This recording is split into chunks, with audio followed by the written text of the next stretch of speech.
Umetakaswa,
jina la Baba na la Mwana na la Roho Mtakatifu. Amani iwe kwenu.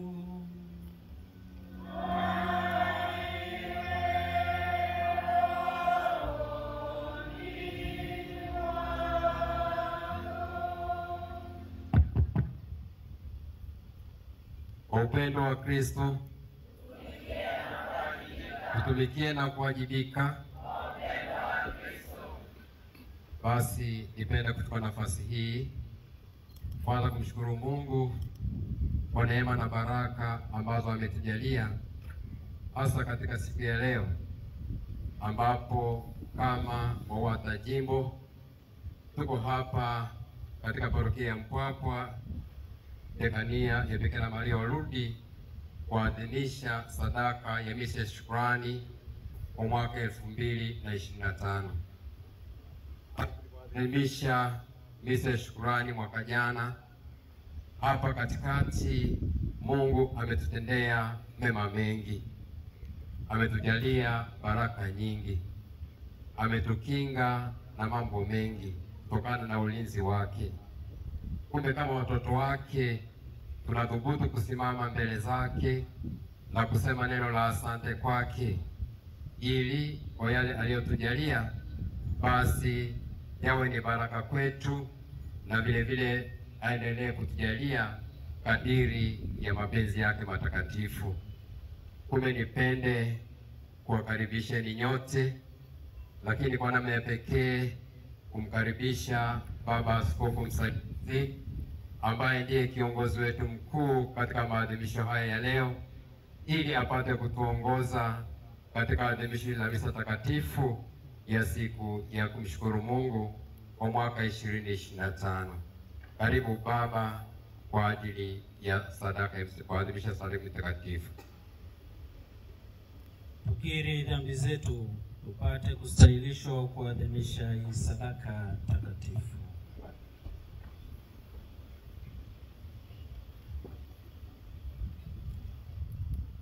Namuungamia Mungu Mwenyezi.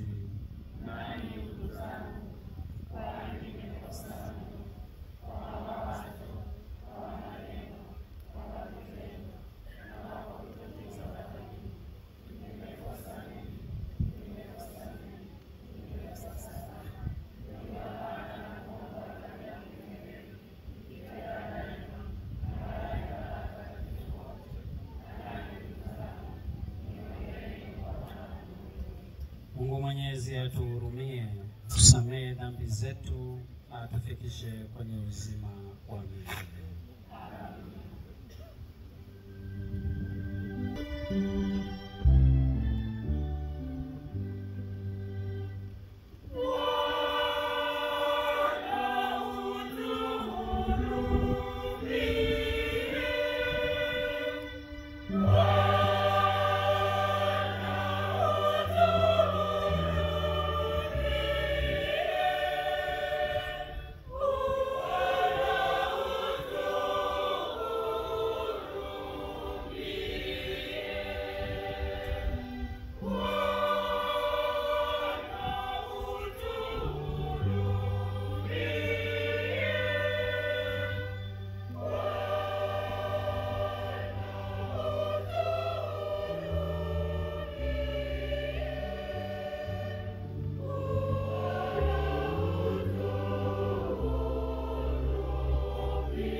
vyote, tunakiri kuwa kila tulicho nacho kimetoka kwako, hata sisi wenyewe.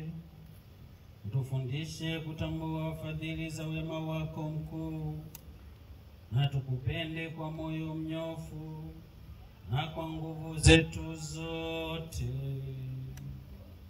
kwa njia ya Bwana wetu Yesu Kristo mwanao, anaishi na kutawala nawe katika umoja wa Roho Mtakatifu, Mungu milele na milele.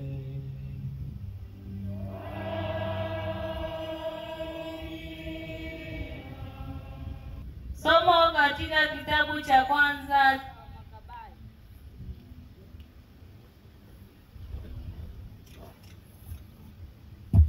sura ya 6 aya ya kwanza hadi ya 3.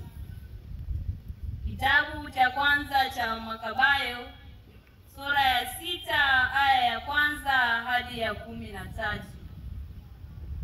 Mfalme Antioko alipokuwa akisafiri katika nchi za juu, alisikia habari za Elmaisi, mji wa Uajemi uliosifiwa sana kwa utajiri wake, fedha yake na dhahabu yake. Hekalu lake lilikuwa na mali nyingi, na humo mlikuwa na ngao za dhahabu na dirii na silaha za vita ambazo ziliwekwa humo na Iskanda mwana wa Filipo, mfalme wa Makedonia, aliyekuwa wa kwanza kuwatawala wa Yunani. Basi alifika huko akitaka kutoa mji na kuuteka nyara, lakini haikuwezekana kwa sababu shauri lake lilijulikana kwa watu wa mjini. Wakajipanga kufanya vita naye. Akakimbia, akaondoka kwa moyo mzito kurudi Babeli. Akaletewa habari huko Uajemi ya kuwa majeshi waliokwenda kuipiga nchi ya Uyahudi wameshindwa. Tena Lisia aliyekwenda kwao na jeshi la nguvu sana alikimbizwa mbele yao. Nao wamepata nguvu nyingi kwa sababu ya silaha na zana za vita na nyara walizoteka kwa majeshi walioyashinda. Zaidi ya hayo, wamelibomoa lile chukizo walilolijengesha juu ya madhabahu Yerusalemu, na kupazungusha kwa takatifu kuta ndefu kama zamani, na mji wake Bethura pia. Ikawa mfalme alipoyasikia maneno hayo, alishikwa na bumbuazi, akafadhaika mno. Akakaa huko siku nyingi, maana alilemewa na huzuni nyingi hata alidhani atakufa. Akawaita rafiki zake wote, akawaambia, usingizi umefarakana na macho yangu, hata moyo wangu umevunjika kwa taabu. Nasema ndani yangu, jinsi nilivyosibiwa, ninazama katika maji mengi. Katika enzi yangu nalikuwa mstahiki, mwenye kupendwa, lakini sasa nayakumbuka mabaya niliyoyafanya Yerusalemu, jinsi nilivyovichukua vyombo vyote vya fedha na dhahabu vilivyokuwapo na kupeleka majeshi kuwaharibu wenyeji wa Yerusalemu bila sababu. Nafahamu ya kuwa kwa sababu hiyo maovu haya yamenipata, hata tazama, ninakufa kihoro katika nchi ya kigeni. Neno la Bwana.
Somo la Injili takatifu ilivyoandikwa na Luka.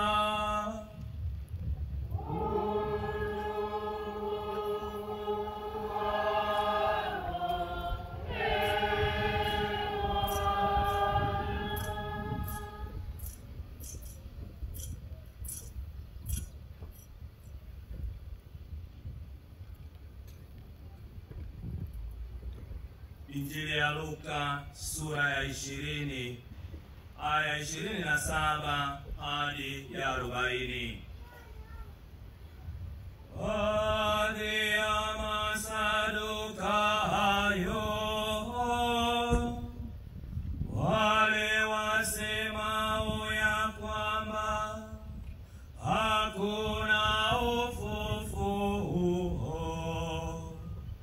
walimwendea Yesu wakamuuliza wakisema, Mwalimu, Musa alituandikia ya kuwa mtu akifiwa na ndugu yake mwenye mke, lakini hana mtoto, na amtwae huyo mke ampatie ndugu yake mzao,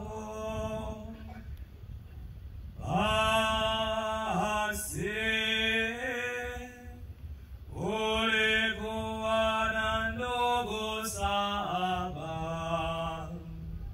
Wa kwanza alioa mke, akafa hana mtoto, na wa pili akamtwaa yule mke, akafa hana mtoto, hata watatu akamoa, akadhalika wote 7 wakafa wasiache watoto. Mwisho akafa yule mke. Basi katika katika ufufuo, atakuwa mke wa yupi? Maana aliolewa na wote saba. Yesu akawaambia, wana wa ulimwengu huu huoa na kuolewa, lakini wale wahesabiwao huwa wamestahili kupata ulimwengu ule na kule kufufuka katika wafu. Hawaoi wala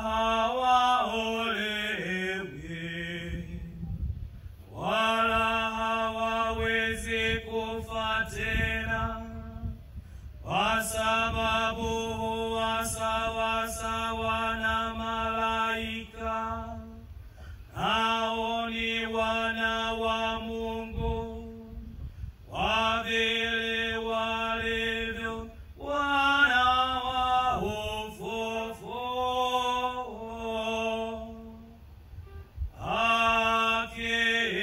Lakini ya kuwa wafu hufufuliwa, hata na Musa alionyesha katika sura ya kijiti, hapo alipomtaja Bwana kuwa ni Mungu wa Ibrahimu na Mungu wa Isaka na Mungu wa Yakobo. Naye si Mungu wa wafu, bali wa walio hai, kwa kuwa wote huishi kwake. Waandishi wengine wakamjibu wakamwambia,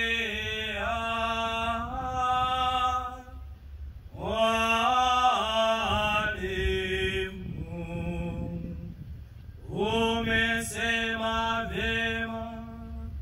Wala hawakuthubutu kumuuliza neno baada ya hayo.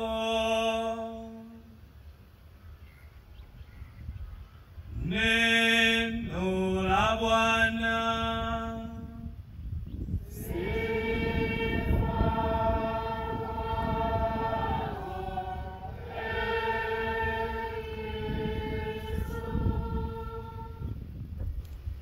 Kwa upendo wa Kristo.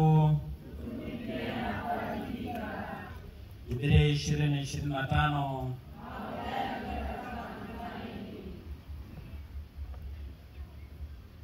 Pendwa Baba Dekano na paroko wa parokia hii ya Mpwapwa, pendwa Baba Dekano na paroko wa parokia ya Veyula, maparoko wote ambao tumejumuika hapa, watawa wote, halmashauri ya walei, vyama vya kitume vyote, na kwa namna ya pekee ninyi WAWATA.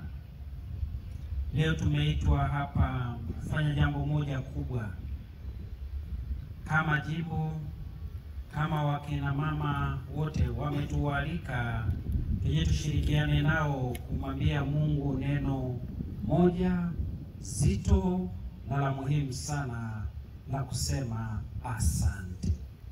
Mwambie mwenzako asante Mungu. Kama hajakusikia vile, asante Mungu.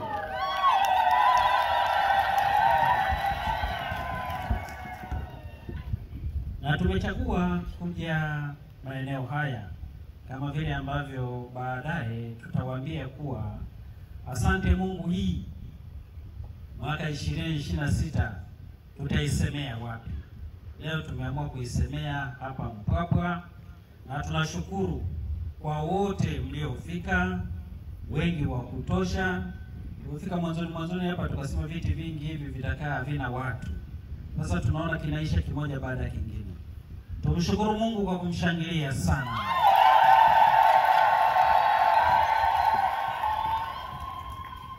Neno letu la Mungu leo, na nianze na Injili, tunakutana na watu wanaoitwa Masadukayo. Sifa yao kubwa, wanazo nyingi, lakini sifa yao kubwa ni hizi. Kwanza, wao hawaamini juu ya habari ya kuwa kuna ufufuo. Yaani ufufuo, hawataki kusikia habari hiyo. Kuna ufufuo haupo.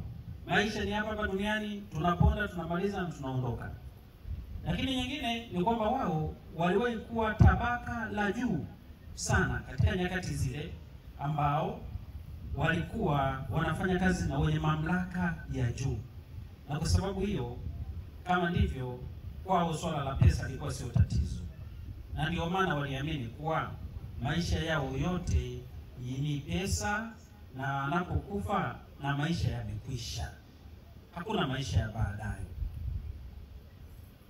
Na kwa sasa Yesu anapokuja anajaribu kuonyesha kuwa hiko mnachokiamini, mnachokitazama na mnachokisadiki si kweli. Maisha hayajengi juu ya pesa, ila inaweza kukusaidia pesa kuyapata maisha. Ila sio maisha yanayokupatia pesa ukaishia hapo hapo. Ila pesa inaweza kukusaidia kuyapata maisha. Na ni maisha gani haya? Ni maisha ya uzima wa milele.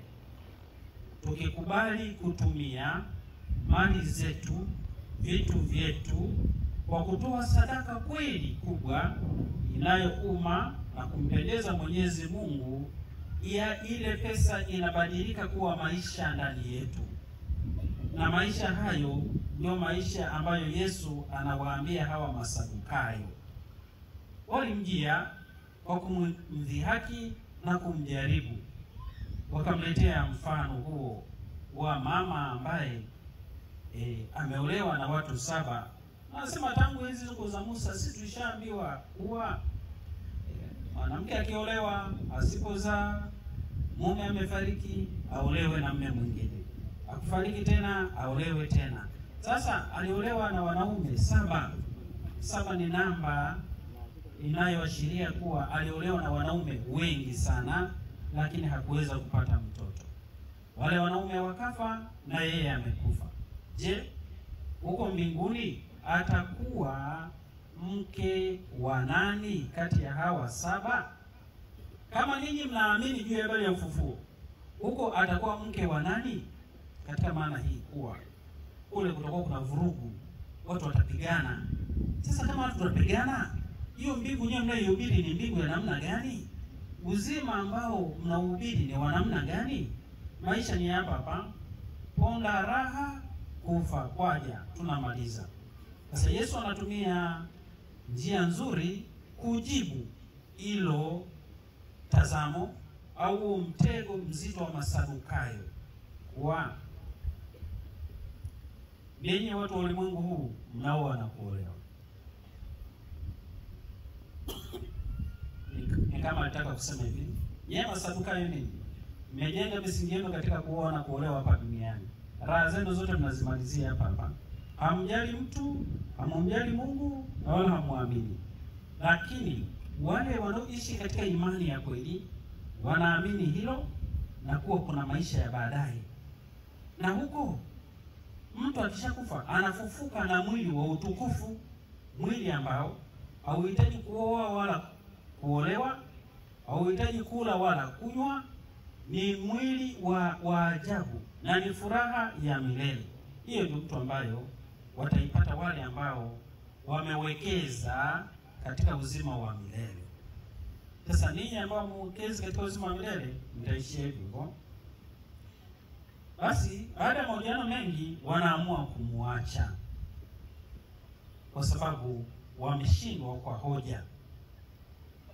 Na ukisoma zaidi katika machimbuko yake unaambia hivi, kwa baadhi ya Masadukayo wachache walianza kuacha ile imani yao, kwa hii imani nzuri hii.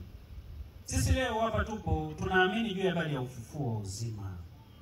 Na kama tunaamini habari ya ufufuo wa uzima, ni lazima tutumie nafasi hii tuliokuwepo hapa duniani kupata uzima wa milele. Tutumie nguvu zetu, tutumie imani yetu, tutumie mali zetu, tutumie kila aina ya nyenzo ambayo Mungu ametupatia ili tumrudie yeye, tuishi pamoja naye. Na tuone sababu pia ya kufundisha hilo kwa wenzetu wengine walio wengi.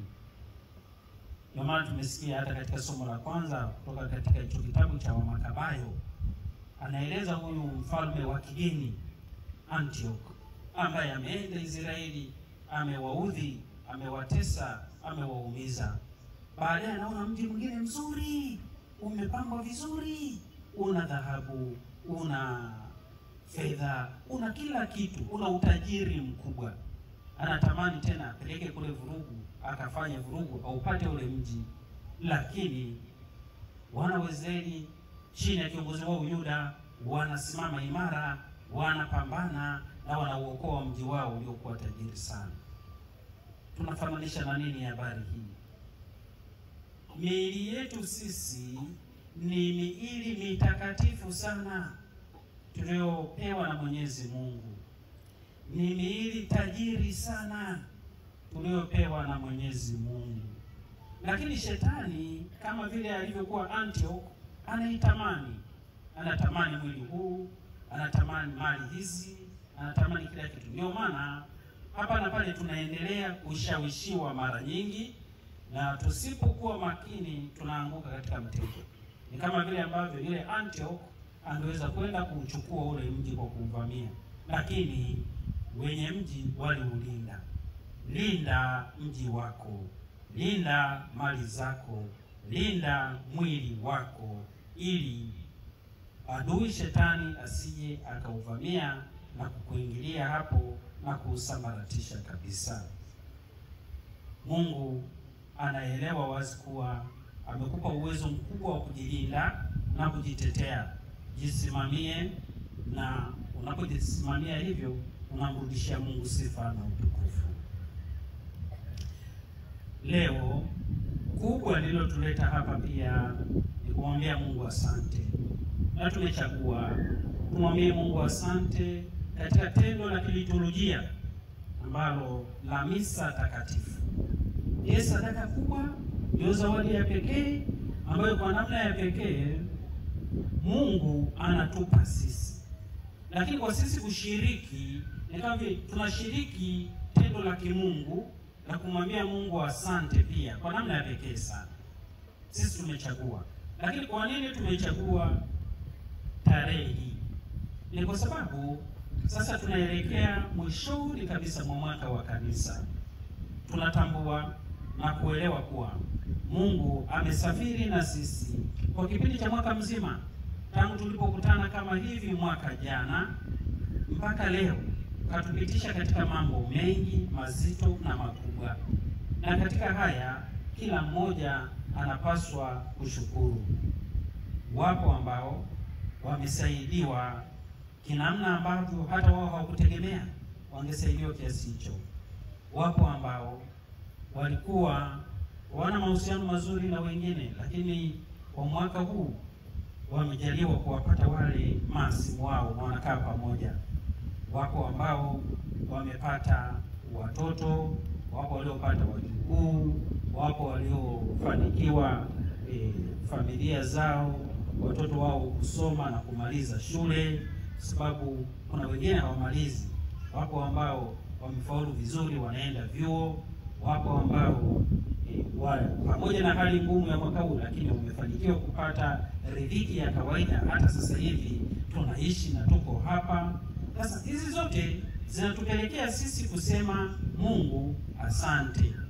Lakini tunaposema Mungu asante, lakini lazima na sisi tuone tunamrudishia nini katika maisha ya masakramenti, katika maisha ya familia, katika maisha ya jumuiya, katika maisha ya kazi. Huku kote Mungu amegusa maisha yetu. Tumepita na tumekanyaga kwa sababu yeye alituwekea mkono wake. Na katika mkono huu tumefika hapa tulipo. Ndio maana pamoja na uchovu, pamoja na mangaiko mbalimbali, tungependa kupumzika nyumbani na kufanya mambo mengi kabisa weekend hii, tukachagua kuja hapa na kumwambia Mungu asante kwa ajili ya neema, ya baraka, ya ule mkono wako ulioninyoshea. Umenisababisha mimi niwe hivi nilivyo. Na ninaona kuwa sina kitu kingine cha kukurudishia, ila ni kwenda kuungana na wenzangu wote katika jimbo la Dodoma kama sisi wakina mama mwambie Mungu asante. Lakini la pili, sisi wa mama tuna sababu kubwa sana ya kumwambia Mungu asante, kwa sababu katika familia tunajua nafasi ya mama katika familia, katika jamii na katika kanisa. Haya yote tusiposema asante, Mungu anachukua hata haya madogo tuliokuwa nayo. Ndio maana tumekuja hapa. Kwa hiyo tuna sababu sisi ya kuzibeba. Leo tunaposema Mungu asante, tuzibebe familia zetu na yote mafanikio na magumu ambayo tunapitia kama familia. Tuwabebe baba zetu, tuwabebe watoto wetu, tuwabebe wajukuu wetu, tuwabebe majirani zetu, na tuwalete hapa tumwambie Mungu nasema asante pamoja na huyu. Wagonjwa tuwaombee, tuwabebe, tuwalete hapa. Sababu katika shukrani ya mwaka huu namuombea na mimi huyu ambaye ni mgonjwa. Namuombea huyu aweze kushiriki masakramenti. Namuombea huyu afunge ndoa. Namuombea huyu asafiri vizuri. Namuombea huyu alee vizuri watoto na kadhalika. Hiki ndicho tunachotamani na kuona kuwa kila mama afanye hivyo. Na tunapokutana sio tu swala kusema tuko tunasali bisa tunaondoka. Tuna nini cha kumwambia Mungu mwaka huu? Kama vile ilivyokuwa mwaka jana, ulimwambia nini na ukafanikiwaje? Mwaka huu tunaweka malengo gani katika misa hii, katika siku hii, ili tutakapofika siku kama hii tena mwakani tumwambie Mungu umetupitisha hapa, tunakushukuru na sasa tunakuomba tena. Kwa sababu kila tunaposhukuru ni sehemu ya kuomba tena. Kwa hiyo lazima tuone wazi kuwa tuna kitu cha kufanya. Na katika hayo yote ni lazima tutembee katika ule mstari wa Mathayo sura ya 5 mstari wa 48. Katika yote tunayoyafanya lazima tutafute kuwa watakatifu kama Baba wa mbinguni alivyo mtakatifu. Lazima ushughulikie utakatifu wako wewe. Mama lazima ushughulikie utakatifu wako wewe. Shughulikia utakatifu wa baba nyumbani, shughulikia utakatifu wa watoto, shughulikia utakatifu wa wajukuu, shughulikia utakatifu wote. Ni wewe ambaye ndio unatakiwa sasa kusimama kama Monika. Unatakiwa kumwambia Mungu, kupeleka sala zako na maombi mbalimbali ili uweze kufanikiwa katika mambo mbalimbali ya kifamilia au ya kijamii ambapo wewe umeenda kusimama. Hilo sio jambo jepesi, linahitaji kujipanga na kujiweka vizuri. Kwa hiyo tunasali na kuombea sana ninyi wakina mama, na tunashukuru sana kwa sababu mmechagua kitu kizuri kumshukuru Mungu katika liturujia takatifu hii ya misa, na hii inaenda kufanya mambo makubwa pia kwenu na kwa familia zenu, na mjiwekee malengo na muhakikishe kuwa hayo malengo mnayojiwekea mnayatimiza, ili tunapokutana tena tuweze kusema kuwa asante Mungu yale malengo ya mwaka jana. Tusali na kuliombea kanisa, tusali na kuiombea nchi yetu, amani na utulivu, upendo na mshikamano wa kweli, ili haya yote yatusaidie kukua kiroho na kimwili. Tumsifu Yesu Kristo. Samasa Kabla ya kuwapokea WAWATA chipukizi, naomba tusimame tuikiri imani kwa pamoja.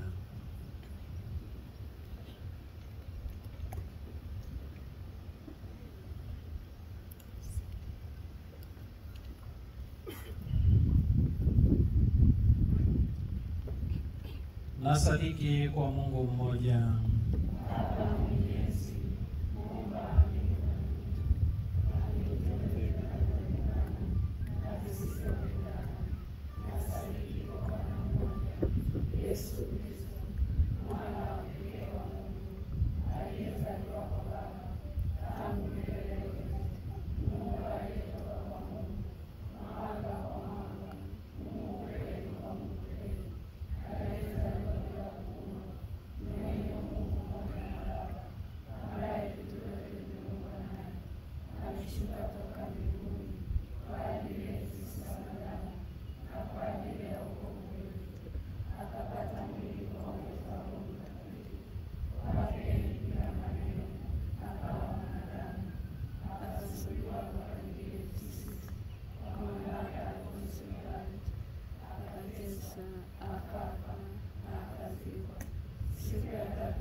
Basi sasa nipende kualika WAWATA wote chipukizi tujonge hapa mbele kwa ajili ya kufanya ahadi yetu katika utume huu wa WAWATA katika uchipukizi wetu.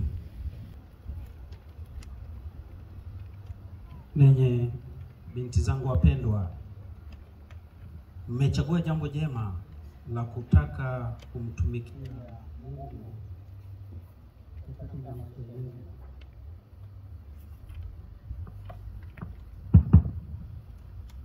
Ni vyema kabla mjaweka ahadi mkatambua majukumu yenu ya msingi kama WAWATA chipukizi.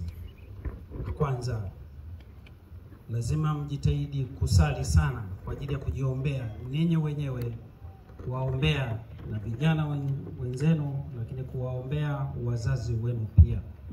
Katika hilo nyinyi mko tayari?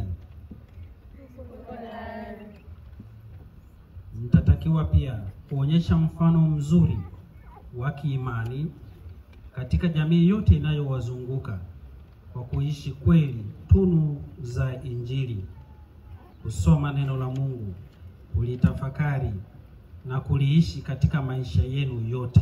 Katika hili mko tayari? Tuko tayari. Mtatakiwa pia kuonyesha mfano wa hali ya juu sana wa maadili mema katika jamii inayowazunguka, mkiwapenda na kuwathamini watu wote na kuwapa heshima zao. Nao mpo tayari katika jambo hilo? Tuko tayari. Baada ya haya yote, na kwa kuunganisha ile imani ambayo tumeisadiki sisi sote hapa mbele yenu na ninyi wenyewe mkiwa mmeisadiki, sasa kila mmoja wenu ataje jina lake na kuweka maagano au ahadi ya kuwa kweli mwaminifu katika WAWATA, ushiriki vikao, kusali na kuitikia mambo yote ambayo wazazi wenu WAWATA walio wakamilifu watakuwa wanawaongoza na kuwaelekeza.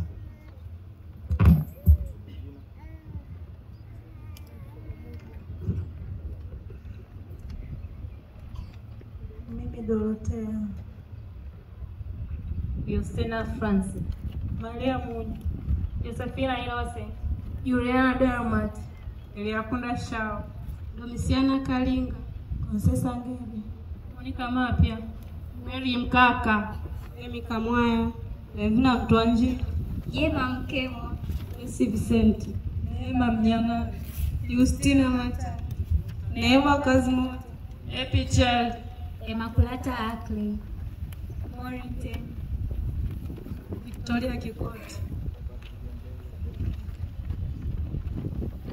Christina Cosmas, Mwamini Tatanda, Christina Mwamba, Cornelia Daniel, Elizabeth Dominic, Winifrida Caston, Linda Chuan, Sia Siku, Ana Olombo, na Ismail Olombo, Elizabeth Samuel, Elizabeth Yohana, Mkwesho Mamsa, Luciana Sylvester, Rosemary Changa, Neema Thomas, Imelda Lupao, Antonia Java, Neema Mlazo, Christina Michael, Jennifer Masai, Mariam Peter, Josephine Dawiti, Catherine Nyambala, Grace Kianga, Teresia Masudia, Florence Lazaro, Eva Ituje, Ana Msasa,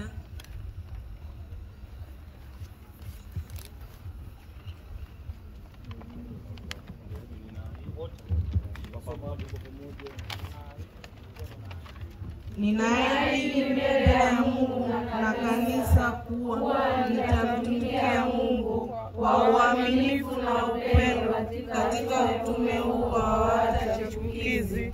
Naahidi kuwa mwaminifu, mcha Mungu, mtu wa sala na ibada, na mtu mwenye maadili mema, ili niweze kuwa mwanga katika chumvi kwa wasichana wengine na kwa jamii inayonizunguka. Ee Mwenyezi Mungu nisaidie. Naomba mwenyekiti wa WAWATA dekania na jimbo mjongee hapa. Kama ndio wewe tu basi aje katibu wa jimbo pia.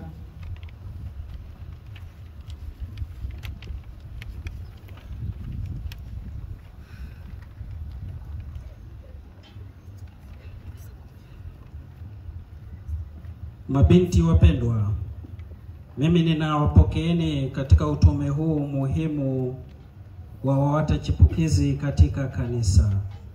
Kuzeni hiyo roho ya kumtumikia Mungu kwa upendo na uaminifu siku zenu zote za maisha yenu. Na hapo mtakapofikia hatua ya kuingia kwa WAWATA kamili, endelezeni roho hiyo na moyo huo bila kusita. Na wakabidhini basi kwa mama zenu watakaokuwa wanawapa nguvu na maelekezo mbalimbali katika utume wenu. Karibuni.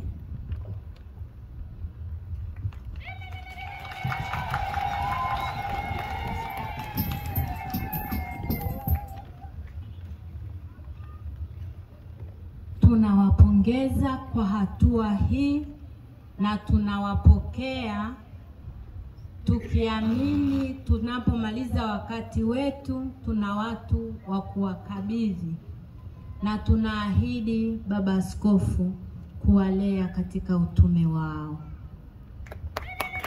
Tumshukuru Mungu, makofi mengi.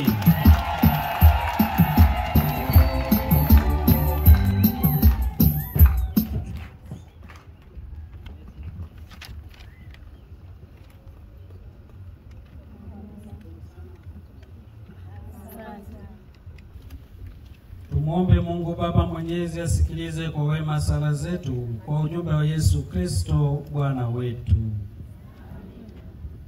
Tunamshukuru Mungu kwa mema mengi aliyotujalia tangu tulipoachana mwaka jana. Tunaomba aendelee kutusimamia katika kutangaza utume wetu ili tuweze kufikia malengo yetu ya kuendelea kutangaza ufalme wake. Ee Bwana, tunakuomba utusikie.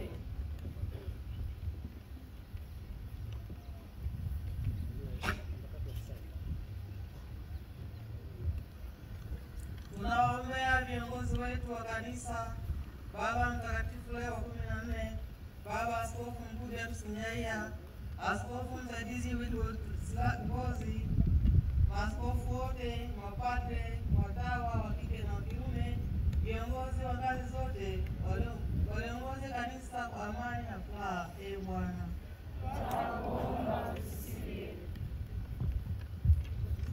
tunawaombea viongozi wetu wa serikali waweze kuliongoza taifa letu kwa misingi ya haki na upendo, ili wadumishe umoja katika taifa letu na kutunza tunu za taifa letu kwa faida ya watu wote.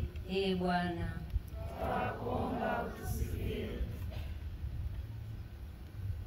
kwa maombezi ya Mama Bikira Maria, tunaziombea familia na ndoa zetu ziwe zenye baraka, ili tupate miito mbalimbali, ili kanisa liweze kukua. Ee Bwana, tunakuomba utusikie. Ee Mwenyezi Mungu, tazama nchi yetu ya Tanzania imekumbwa na machafuko. Kwa maombezi ya Mama Bikira Maria, tunaiombea nchi yetu amani, upendo na utulivu, ili tuweze kudumisha mshikamano na umoja wa kweli. Ee Bwana, tunakuomba utusikie.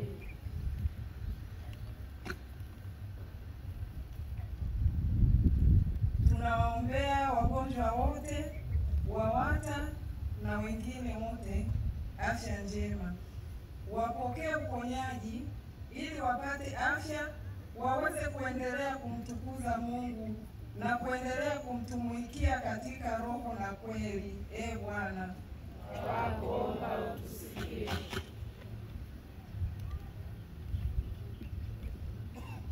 tunaombea vijana na watoto wetu utashi wa kung'amua mambo, waepuke makundi yasiyofaa, wawe tayari kujitoa kwa ajili ya kutumikia Mungu na sio mambo yasiyofaa na yasiyokupendeza Mungu. Ee Bwana, tunakuomba utusikie.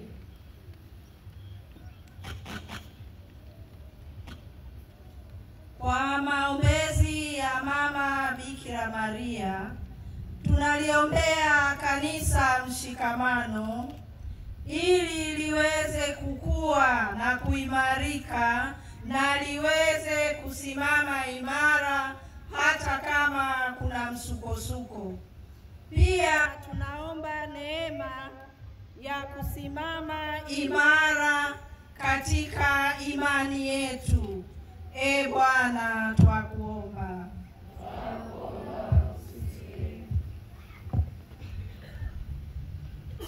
Tunawaombea marehemu wote waliouawa katika machafuko yaliyopita katika nchi yetu. Tunaomba neema ya Mungu itukinge na machafuko hayo. Ee Bwana, twakuomba utusikie.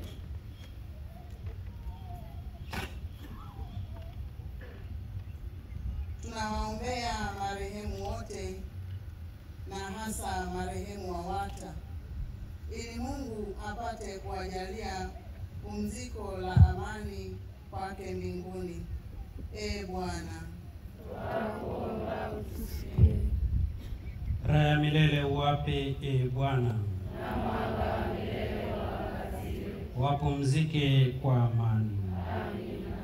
Ee Mungu uliye makimbilio na nguvu yetu, uliye asili ya wema wote, usikilize sala za kanisa lako, tujalie ili hayo tunayoomba kwa imani tuyapate kweli, kwa njia ya Kristo Bwana wetu. Amina.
kiongozi ambaye ni mwenyekiti wa dekania.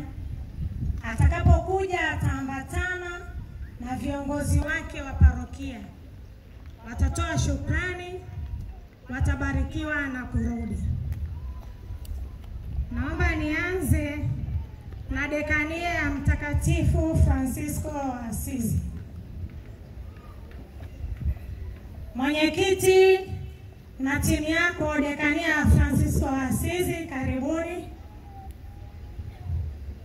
Wakati huo moyo mtakatifu wa Yesu ajiandae, na baada ya moyo mtakatifu wa Yesu aje dekania ya Paulo Mtume.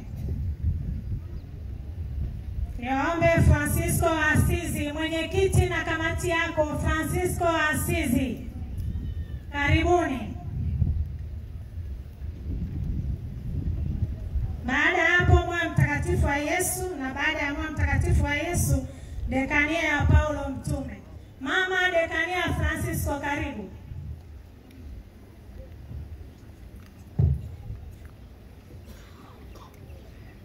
Hawa ni viongozi dekania Francisco wa Asizi.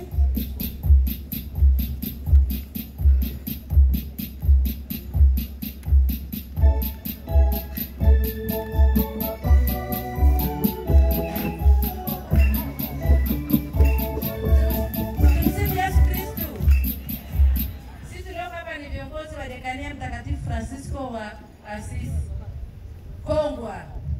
Parokia ya Kongwa imetoa shilingi 100,000. Parokia ya Mkoka, parokia ya Kibaigwa shilingi 500,000. Parokia ya Hemba shilingi 50,000. Parokia ya Mlali na Mkoka naona hawajafika. Kama wapo naomba wasogee mbele. Sijapata taarifa zao. Mkoka na Mlali.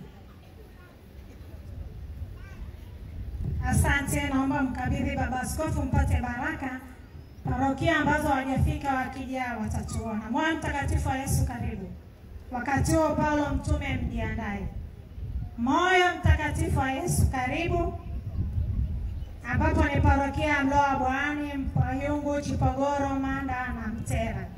Paulo Mtume mjiandae. Baada ya Paulo Mtume, Yosefu mfanyakazi. Karibu kiongozi.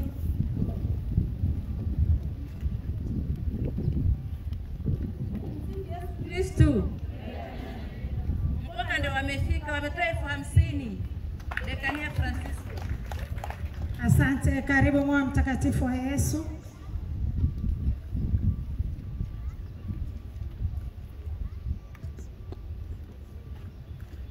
Tumsifu Yesu Kristo.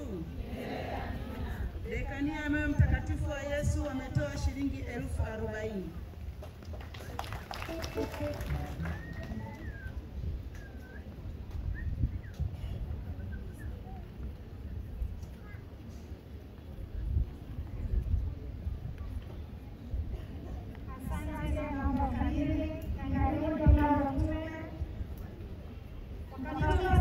Kazi mjiandae. Yosefu mfanyakazi, Kombolo, Chalinze, Nzali, Chamwino, Andali, Buigiri, Ihumwa, Iyumbu na kigango cha Mtakatifu Rita wa Kashia.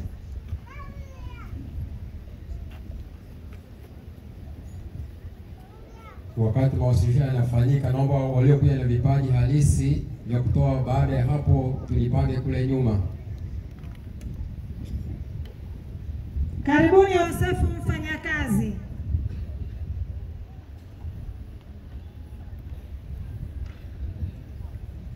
Paulo Mtume mjiandae. Tunaomba tuongeze mwendo tafadhali. Paulo Mtume sogea. Paulo Mtume sogea. Wakati huo wajiandae Yohana Mbatizaji. Karibu.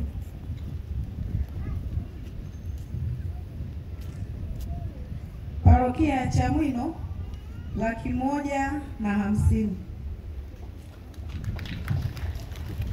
Ihumwa 200,000.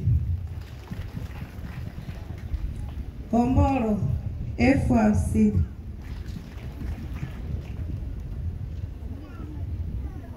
Chalinze 50,000. Andali 200,000. Nzali hawajatoa. Bwigili 50,000. Jumla kuu 700,000. Paulo Mtume, karibu. Wakati wa wana mbatizaji mkijiandaa, vipaji tutavitoa baada ya kutoa bahasha za shukrani. Naomba Paulo Mtume msogee. Baada ya hapo wana mbatizaji sogeeni. Baada ya hapo tuna dekania ya Petro Mtume.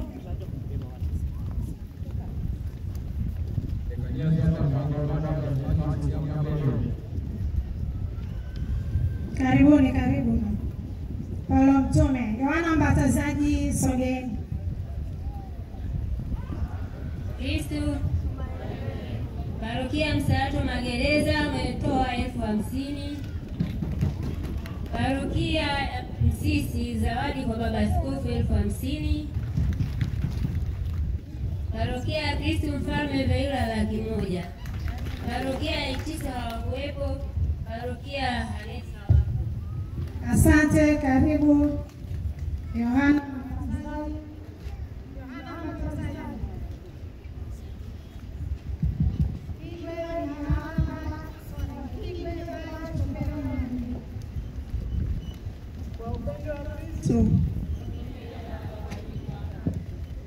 Parokia ya Yohana Mbatizaji shilingi 30,000.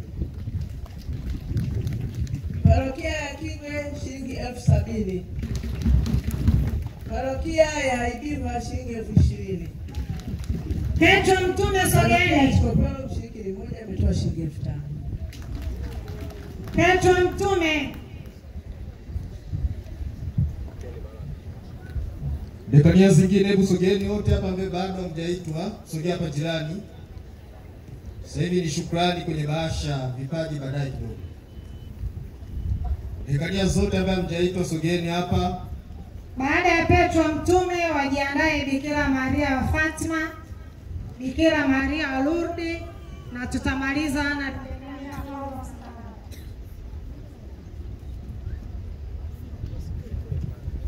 Petro Mtume, karibuni.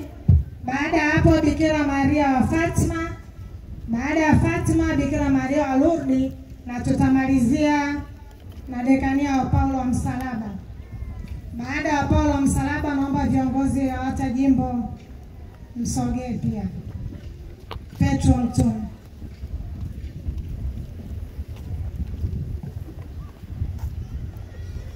Parokia dekania ya Petro Mtume.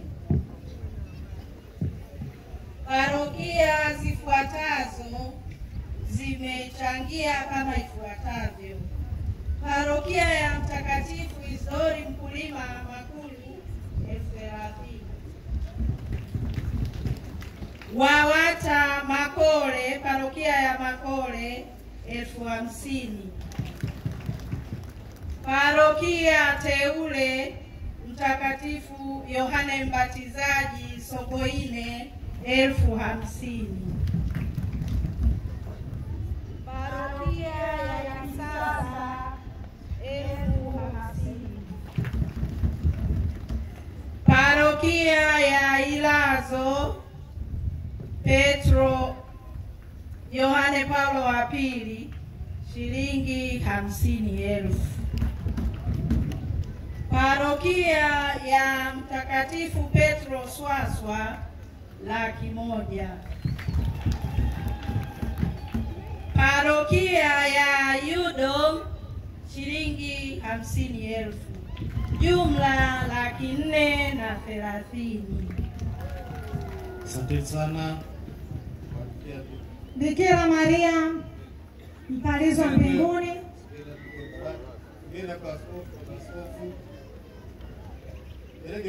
Bikira Maria mpalizwa mbinguni Kibakwe.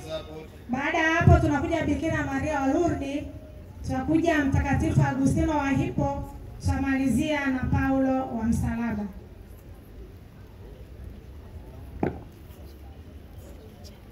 Bikira Maria wa Lourdes, sogeni hapa wote. Sogeni wote hapa. Viongozi wa dekania, shike maiki. Viongozi wa dekania.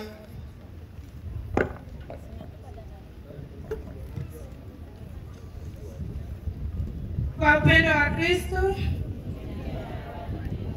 dekania ya Bikira Maria Mpalizi wa Mbinguni, Rihomero 1074,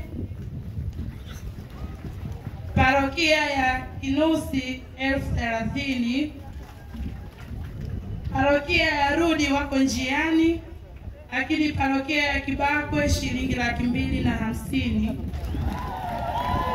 ambayo ina jumla ya 354 kidekania. Asante Bikira Maria wa Lourdes, karibu. Agustino wa Hippo mjiandae baada ya Lourdes. Bikira Maria wa Lourdes, sogeni hapa kiongozi wa dekania. Agustino mjiandae. Upendo wa Kristo. Parokia ya Berege shilingi 55,000. Parokia ya Buga shilingi 50,000. Parokia ya Rumuma shilingi 50,000. Parokia ya Pwaga 30,000. Parokia ya Mpwapwa shilingi 150,000. Jumla kidekania Bikira Maria wa Rudi ni taslimu shilingi 335,000. Asante sana Bikira Maria wa Lourdes. Dekania inayofuata, sogeni hapa. Agustino wa Hippo. Agustino wa Hippo. Na wengine mbele bado, sogea kabisa hapa. Paulo wa Msalaba. Paulo wa Msalaba wa mjini. Tumsifu Yesu Kristo. Dekania ya Agustino wa Hippo inaundwa na parokia 5. Parokia ya Teule ya Michese shilingi 50,000. Parokia ya Bihawana shilingi 200,000.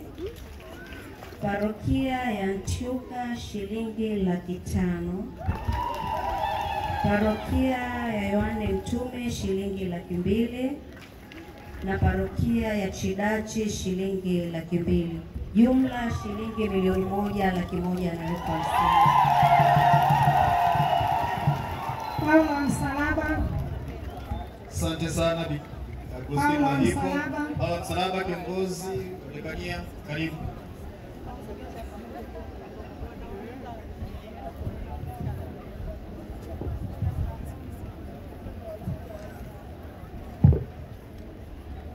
Tumsifu Yesu Kristo. Dekania Mtakatifu Paulo wa Msalaba, pamoja na bahasha tulizokuja nazo, kuna vitu vingine tuliamua tulete tu kama vitu. Kwa hiyo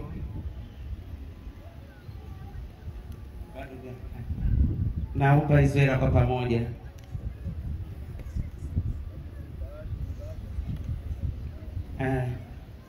Lete. Sogea hapa. Parokia ya Mpamaa wametoa shilingi 10,000. Parokia ya Mbuyuni wametoa 10,000. Parokia ya Miuji Mbwanga wametoa 10,000. Parokia ya Msarato wametoa 10,000. Parokia ya Keiku wametoa 10,000. Parokia ya Nala wametoa 10,000. Parokia ya Nzinje wametoa 10,000. Parokia ya Cecilia wametoa 10,000. Parokia ya Inyasi wa Loyola wametoa 10,000. Parokia ya Gema Gargani wametoa 10,000. Parokia ya Kindege wametoa 10,000. Parokia ya Petro ya Mtakatifu Petro Claver Ndimwasi wametoa 500,000. Kwa hiyo jumla tuna shilingi 660,030. Tumsifu Yesu Kristo. Asante. Patia Baba Askofu, Baraka kwa baba askofu hapo na bahasha zenu. Shika na bahasha hizo. Napata baraka.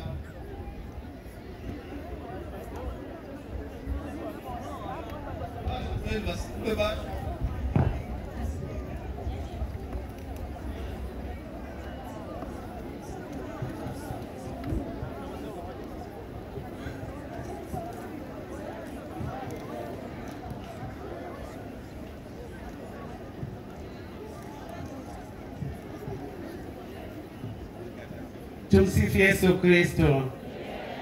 Baada ya kutoa hiyo shilingi 630, pia tulitoa vitu vifuatavyo.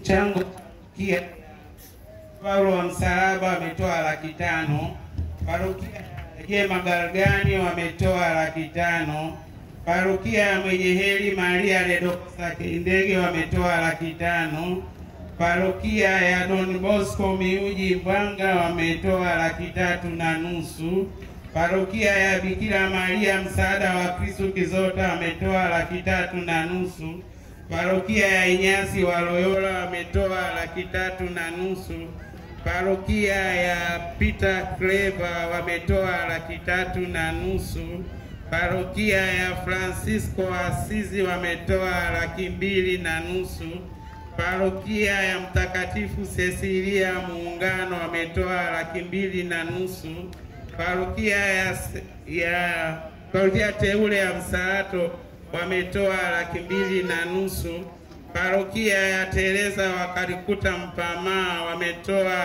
200,000, parokia ya Bikira Maria wa Rozari Mbuyuni wametoa 200,000, parokia ya Teresa wa Mtoto Yesu Mzinja wametoa 100,000. Jumla tumetoa shilingi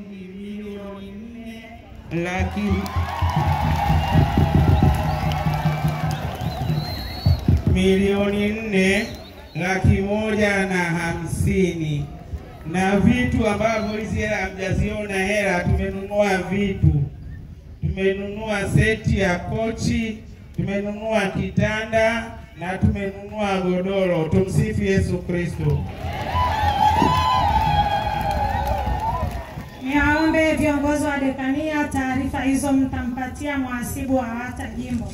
Kwa hiyo nadhani tumewaelewa. Paulo wa Msalaba wametoa fedha ya shukrani kiasi ya shilingi 600,000 na kitu, na vitu walivyonunua ni vyenye thamani ya shilingi milioni 4 na kwa jumla wametoa milioni 4,700,000 na senti. Tumsifu Yesu Kristo.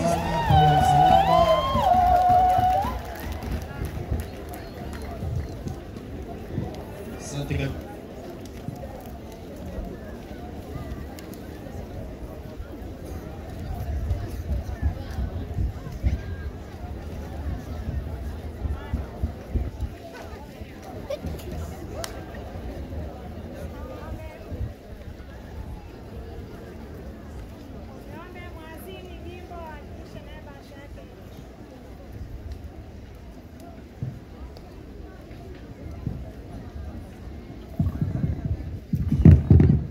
Basi tunashukuru kwa shukrani hizo kwa baba askofu.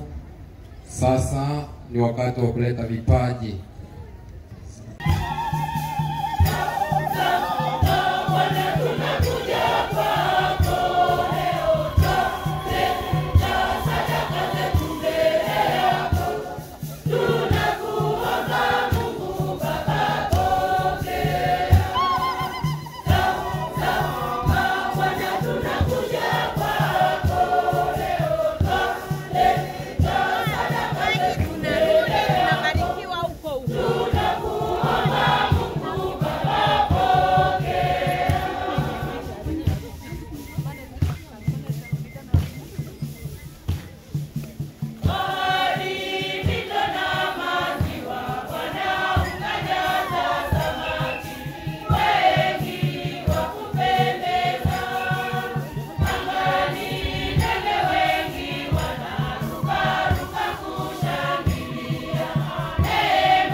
Tulipange mstari vizuri, tusije na fujo.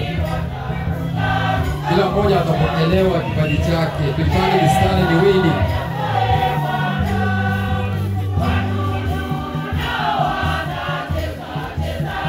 Mstari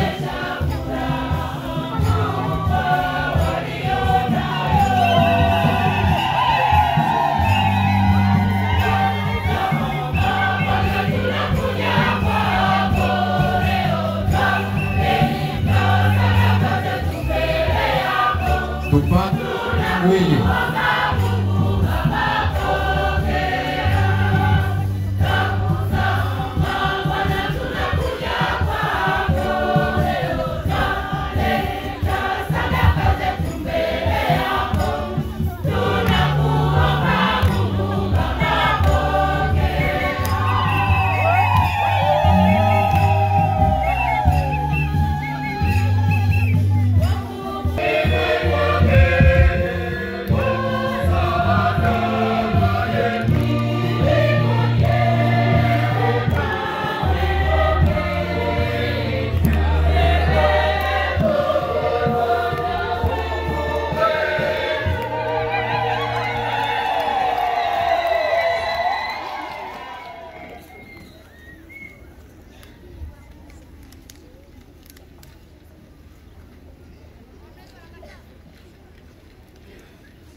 Dekania Petro Mtume, parokia watakatifu wote Nzuguni wametoa 50,000 shukrani kwa baba askofu.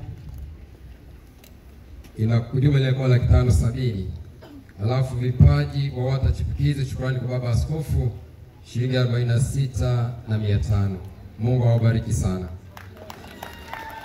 Sasa tunakwenda kwenye liturujia ya Ekaristi. Ni kipindi muhimu sana kwetu. Kumbe singependa kuona watu tunatembea ovyo ovyo. Tukae katika mwendo utaratibu wa ibada katika kumsifu na kumtukuza Mungu. Kumbe matembezi yasiyo ya lazima, viongozi tusaidiane ili watu tukae katika utaratibu unaoeleweka kama Wakristo wa Katoliki. Zaidi sana katika kipindi hiki cha liturujia ya Ekaristi.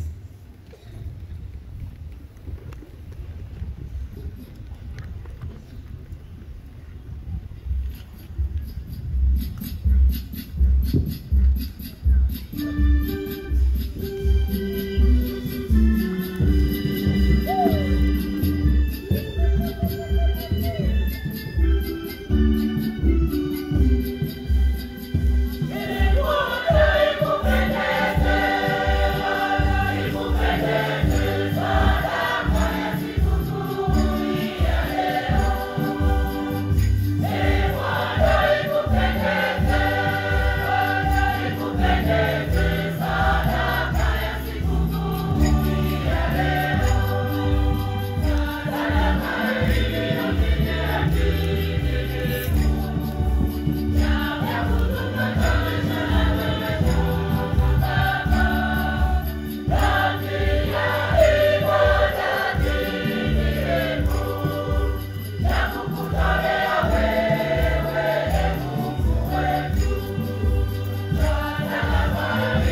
Salini ndugu, ili sadaka yangu na yenu ikubalike kwa Mungu Baba Mwenyezi.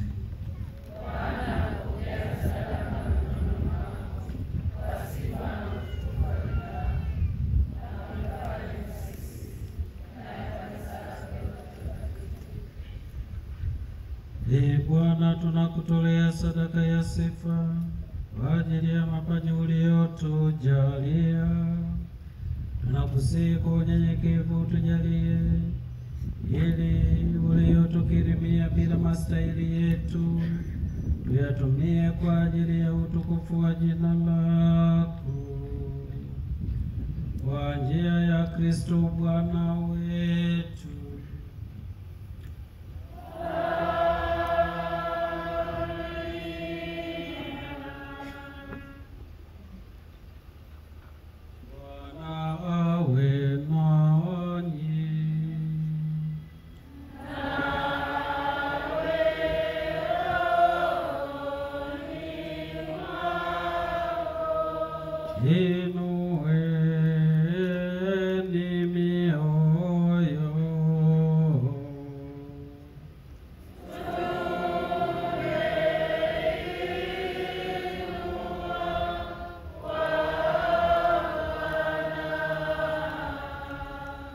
Tumshukuru Bwana Mungu wetu.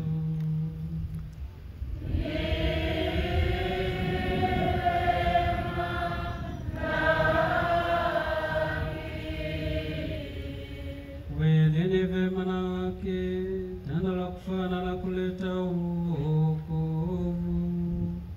Tukushukuru wewe daima na popote, Ee Bwana Baba uliye mtakatifu, Mungu mwenyezi wa milele, kwa njia ya Kristo Bwana wetu, tunaadhimisha kifo chake kwa mapendo, tunaungama ufufuko wake kwa imani hai, na kungojea kwa matumaini thabiti ujio wake katika utukufu. Kwa hiyo sisi pamoja na watakatifu na malaika wote tunakusifu tukisema bila mwisho.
Ee Bwana, kweli mtakatifu, na kila kiumbe kilichoumbwa nawe kinakusifu kwa haki.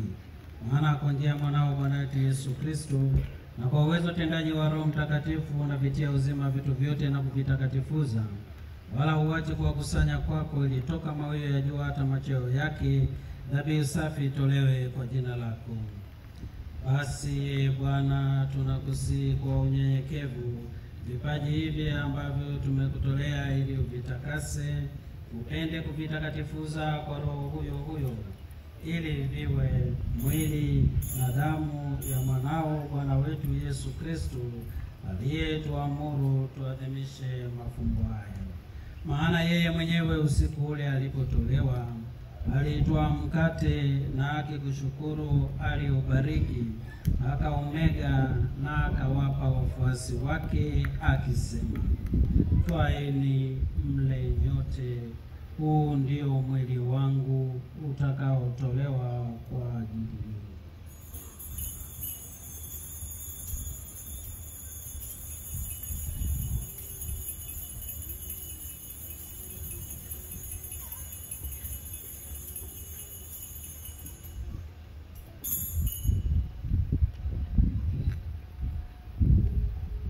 Vivyo hivyo baada ya kula, akitwaa kikombe na kukushukuru, alikibariki, na akawapa wafuasi wake akisema, twaeni mnywe nyote, hiki ndicho kikombe cha damu yangu, damu ya agano jipya na la milele, itakayomwagika kwa ajili yenu na kwa ajili ya wengi kwa maondoleo ya dhambi. Fanyeni hivi kwa ukumbusho wangu.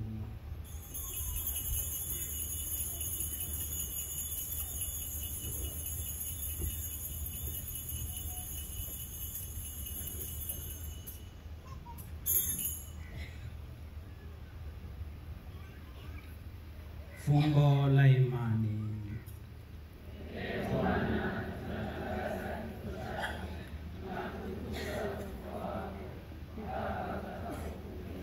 Kwa hiyo Bwana, tunapoadhimisha ukumbusho wa mateso ya mwanawe yaletayo wokovu, pamoja na ufufuko wake wa ajabu na kupaa kwake mbinguni, na tunapoutazamia ujio wake wa pili, tunakutolea kwa shukrani sadaka hii iliyo hai na takatifu.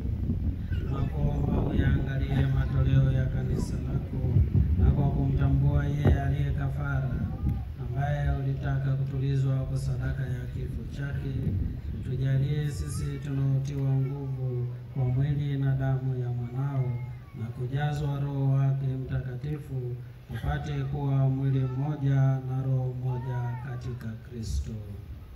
Yeye atufanye sisi tuwe kwako sadaka timilifu ya milele, ili tuweze kupata urithi pamoja na uteule wako, kwanza kabisa pamoja na Bikira Maria mwenye heri, mama wa Mungu, na Mtakatifu Yosefu mume wake huyo bikira, na mitume wako wenye heri, na mashahidi wako watukufu, pamoja na Mtakatifu Jema Galgani, msimamizi wa jimbo letu, Bikira Maria wa Lourdes, msimamizi wa dekania yetu, na watakatifu wote ambao tunategemea kupata daima msaada wa maombezi yao mbele zako.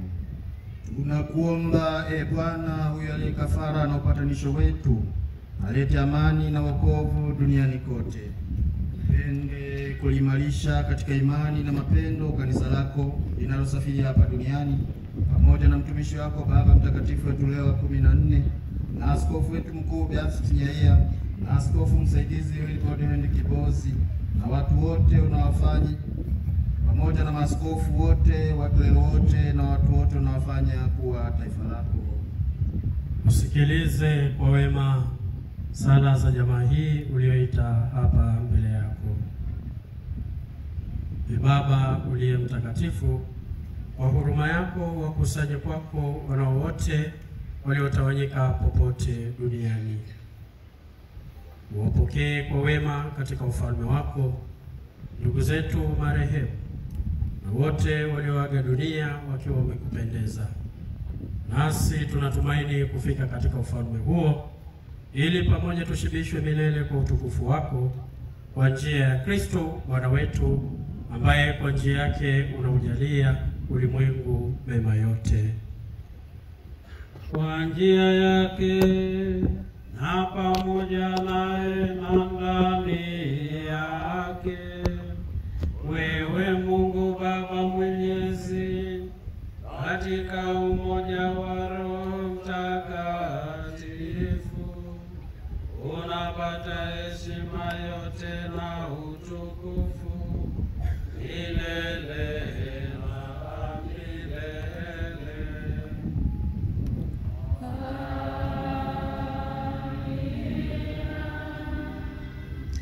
Kwa kulitia agizo la Mwokozi wetu na tukifuata mafundisho yake ya kimungu, tunathubutu kusema: Baba yetu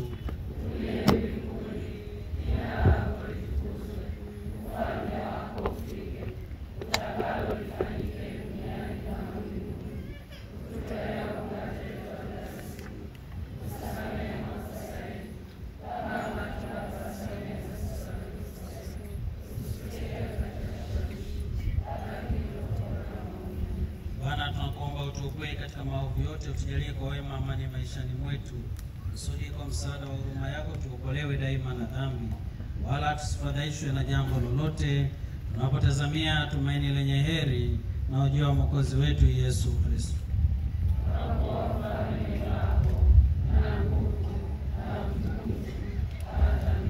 Bwana Yesu Kristo, uliwaambia mitume wako, amani na wachieni, amani yangu na wapa, usizitazame dhambi zetu ila tu imani ya kanisa lako. Pende kulijalia amani na umoja kama yalivyo mapenzi yako, naishi na kutawala milele na milele. Amen. Amani ya Bwana iwe daima nanyi.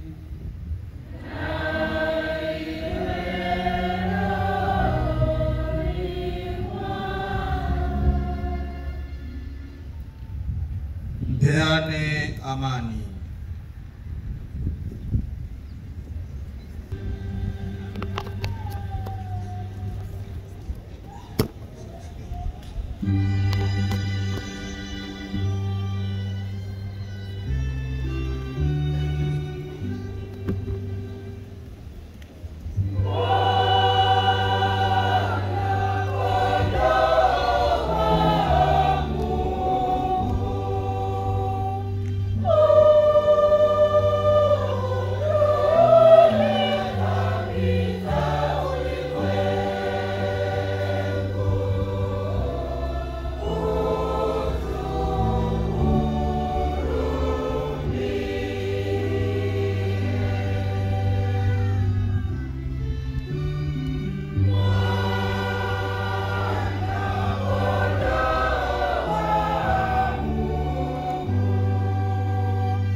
Tazama mwana kondoo wa Mungu, tazama aondoaye dhambi za ulimwengu.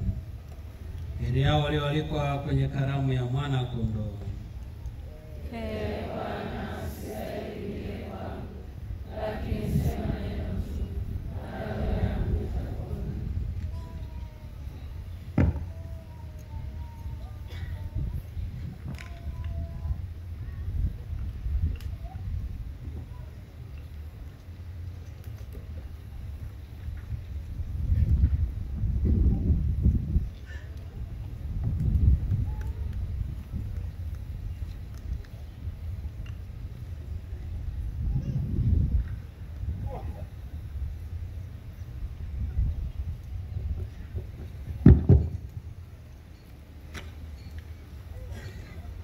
Kristo. Na sasa umefika wakati wa kuja kumpokea Yesu Ekaristi ndani ya mioyo yetu. Kwanza, wanaostahili kuja kumpokea ni wale wa Kristo wa Katoliki waliojiandaa. Pili, utaratibu wa kupokea ni kama ufuatao. Hapa mbele atakuwepo baba askofu, kushoto kwangu atakuwepo padre, na kulia kwangu atakuwepo padre.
Tuombe.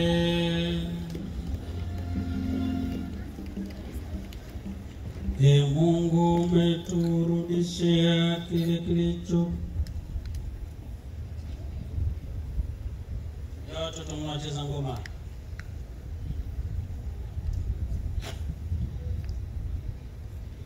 Mungu, umeturudishia kile tulichokutolea kwa ajili ya kukushukuru, ukakifanya kiwe kwetu sakramenti ya mwanao iletayo wokovu, yenye kutulisha kiroho.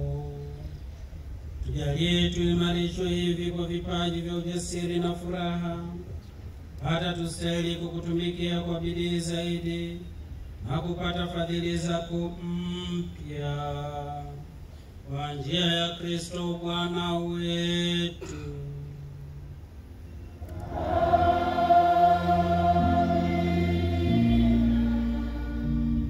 Bwana awe nanyi.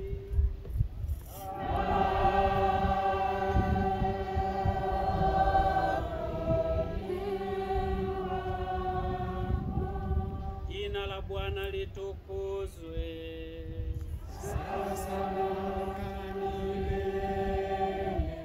Msaada wetu katika jina la Bwana.